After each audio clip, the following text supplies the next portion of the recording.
Од годинава стапува на сила забраната за носење и користење на мобилните телефони за учениците во училиштата ширум Франција. Тоа значи дека за време на наставата или на одмор учениците нема со себе да ги носат мобилните телефони. За да се превенираат последиците од прекомерното и неконтролирано користење на овие модерни комуникацијски средства.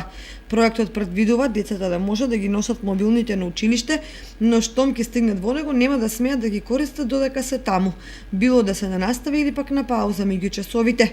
Инаку и сега мобилните телефони се забранети во училниците, но службите сакаа да ја забранат нивната употреба во сите простории во училиштата.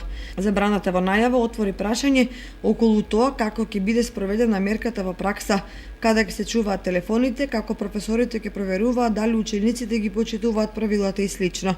Во нашите училишта вообичаено ниту има ред, ниту правила. Директорите и наставниците во повеќе основни училишта се обиделе со интерни наредби да го забранат носењето на мобилни телефони за време на час или на одмор, но безуспешно, бидејќи родителите реагирале и барале нивните деца да ги имаат покрај себе телефоните за секој случај. Тоа значи дека додека се на час на учениците им звонат или им пишуваат пораки од дома, другарчиња, баби и дедовци.